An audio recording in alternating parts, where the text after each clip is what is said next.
Okay, so Umberto Lenzi's Pistol for 100 Coffins. This is a very typical, yet it's somewhat satiating spaghetti western. If you just wanted to pop on the standard spaghetti western and didn't really think about, you weren't expecting one of Leone's best works, you just some wallpaper essentially. You'd be happy with this film. If you're expecting, quite happy even, if you're expecting anything else, I don't think you'd be particularly fond of the experience. It's kind of rote, and it really doesn't have any much function other than being a spaghetti western that Lenzi could work on, get a check for, and sell. I mean, he cares about the craft of it, but the script is just nonsense, and no one cares.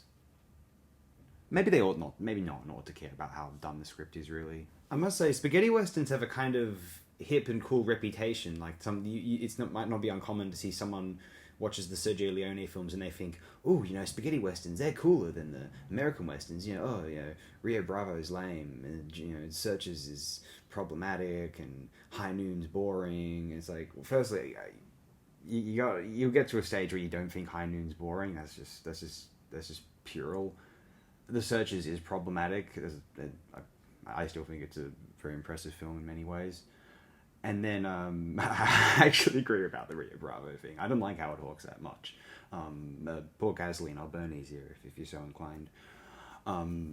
No, seriously. But the spaghetti westerns, like the Leone films, I probably prefer to. I definitely prefer the Leone. Certainly Good, the Bad, and the Ugly. Once Upon a Time in the West. Yeah, probably for a few dollars more as well. To High Noon. Maybe not for a few dollars more to The Searchers, but the 68 film and the 66 film, yeah, sure, to The Searchers. But the average spaghetti western is not a Sergio Leone film, unfortunately. You get stuff like I've discussed maybe a handful of spaghetti westerns on this channel, including The Good, the Bad, and the Ugly. The Good, the Bad, and the Ugly is far and away the best of them. Everybody's you get stuff like A Coffin for the Sheriff, Roy Colton Winchester Jack, what's the other Barber one we discussed? Road to Fort Alamo. They can be fun in a cool, functional garage way, but they're fairly dime a dozen too. One of the best Euro westerns, in my opinion, is Jesus Franco's Jaguar, which is one of the very first films we ever discussed in this program.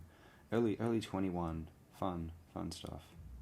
Let's read out a couple of IMDb reviews of Pistol for 100 Coffins, partly because one of them outlines the plot. They cared more about outlining the plot than I do. That's the honest truth. Anyway, firstly, on the 23rd of June 2005, a 7 out of 10 from Spider89119, odd, quirky, fun spaghetti western. This western is a type of movie you might see from Something Weird Video or on MST3K.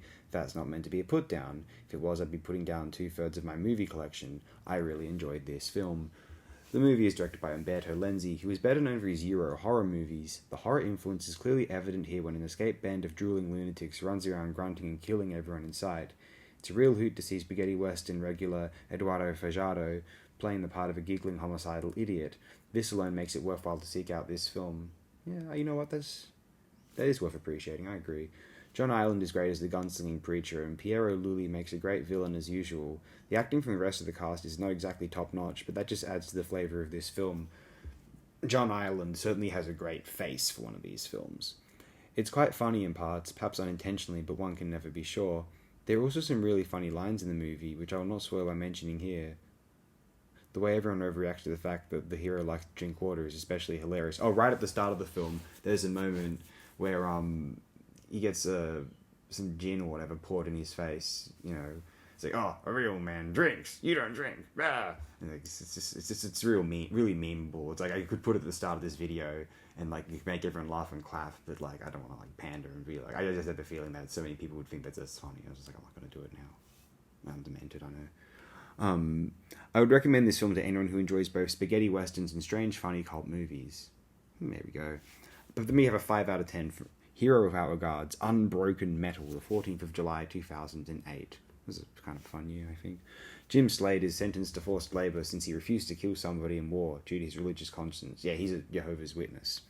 After the war, he returns home and finds his parents murdered. Very sad. He chases the murderers and kills most of them, and everything I told you just now happens in the first 15 minutes of the film.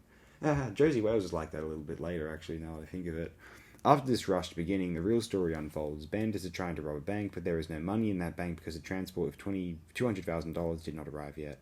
So the bandits threaten to return soon, and the citizens are eager to find a new sheriff and prepare for the action. There's someone cared a little bit more about following this plot than I do. Not that it's a complicated plot. I'm just looking at this one of these movies, the dubs.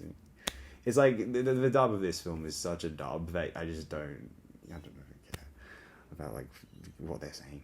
John Ireland plays a priest who is suspiciously fast on the draw. I've read this review and I'm pretty sure he elaborates upon this, but it doesn't really explain why he's so good at like killing people, unless it's he's like God gives him powers, which is kind of a terrifying reality. Eduardo Fajardo has only a small appearance as one among a bunch of madmen breaking from their cage. Piero Lully, though, is at his best in the role of the leader of the bandits. Peter Lee Lawrence plays Slade as good as possible under the circumstances. It is a hero poorly developed by the screenplay who makes him a pacifist in the beginning and a gunman later on, but for a man who's never touched a gun before, he seems to learn effortlessly how to become the most dangerous man in town within a day or two. Also, he first was ready to go to prison for his religious belief, and then he kicks that overboard without a single regret later on.